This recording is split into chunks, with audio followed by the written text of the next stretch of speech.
Imagine this. You and your good looking friend were caught flying paper airplanes in class.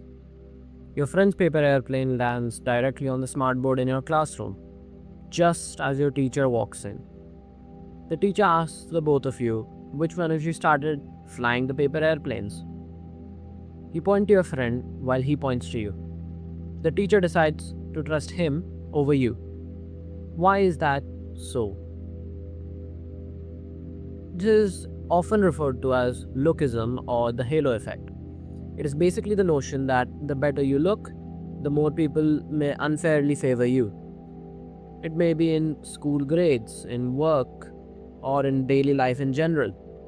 But is this notion truly real? Take, for example, football. You tried out for the team, scored 2 goals, and played well throughout the match.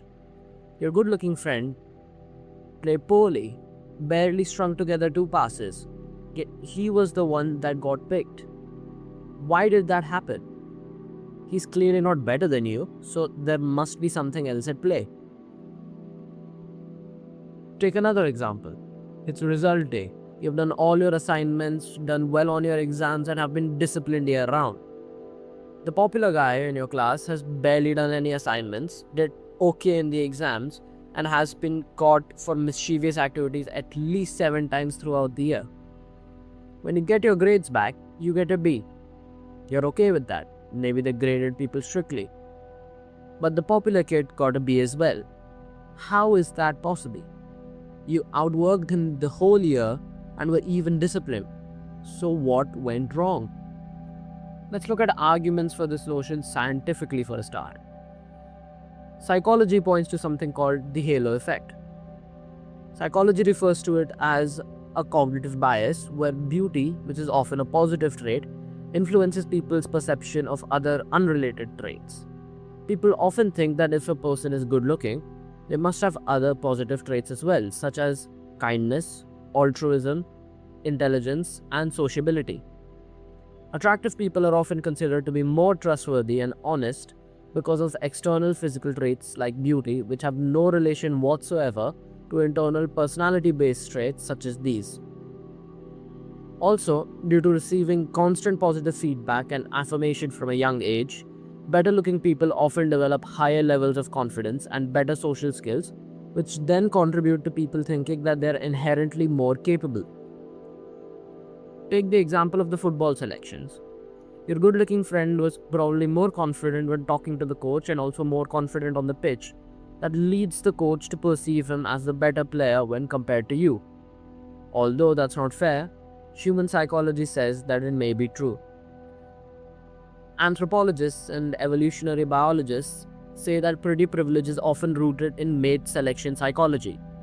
Traits such as clear skin, colored voluminous hair, muscles, etc. are also often signs of good health, which is crucial to be able to find in a mate. Early humans used visual cues to determine health and fitness, which now leads to positive responses upon seeing a good-looking person. Take the example I gave for your grades. The popular kid has long, luscious hair, great skin, and a good physique. That makes the teacher subconsciously kick into mate instinct, involuntarily of course, and score him more leniently than she does for you. Again, it is unfair, but it is what biology points to. Let us now turn towards philosophy for arguments in favor of pretty privilege. Plato, the ancient Greek philosopher, believed that beauty wasn't just something shallow and superficial. He believed that it reflected a higher form of truth and pleasant harmony. He perceived beauty to be a sign of order. Of proportion, and of a harmonious balance. These 3 qualities are also often qualities of truth as well as goodness in general. He argues that responding positively to beauty is more of a rational response to underlying harmony in the world rather than an irrationally simple mating call. Look at the football team example. The coach looks at your friend and sees him as a better looking person. Plato says that it is rational to pick your friend because beauty means order, proportion, and balance, which is exactly what you would want in a football team.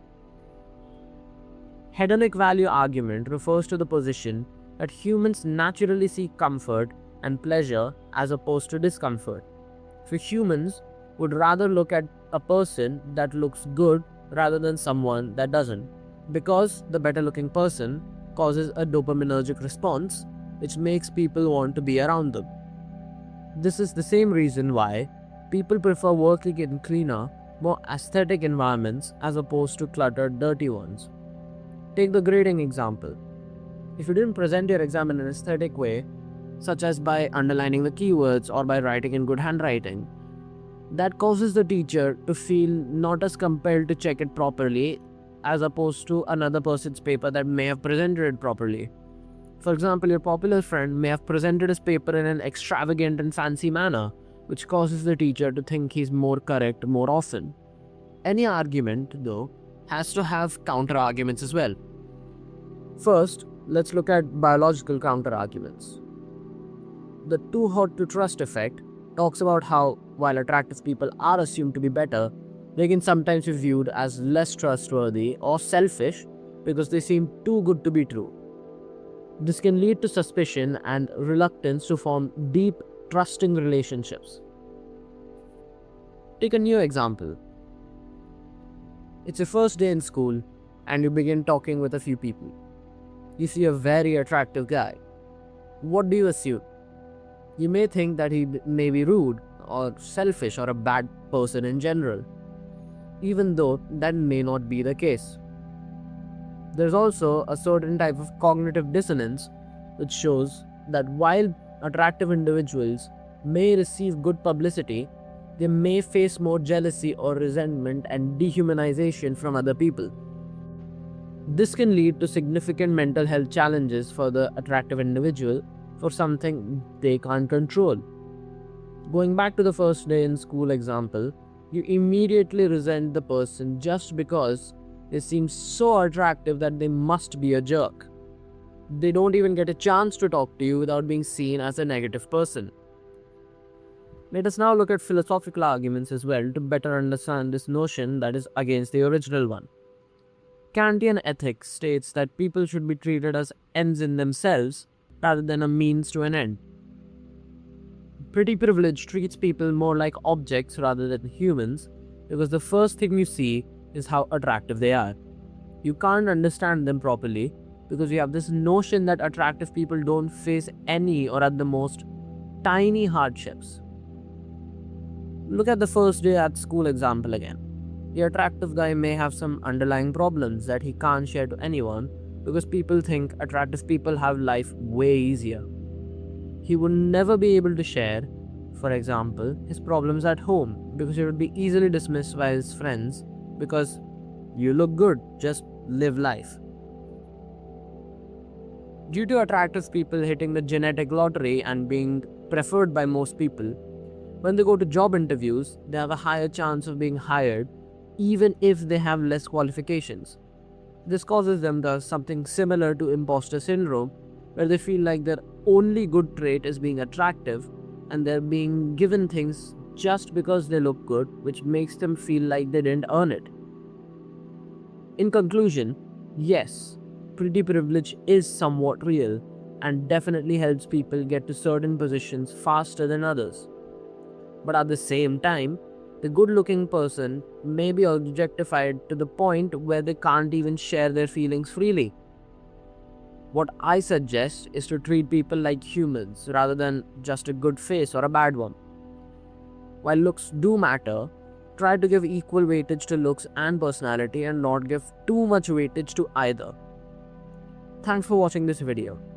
If you liked the video, hit the like button and subscribe if you want more content like this. If you didn't like the video, comment what I can improve on and I'll try to do so in future uploads. Until then, stay curious.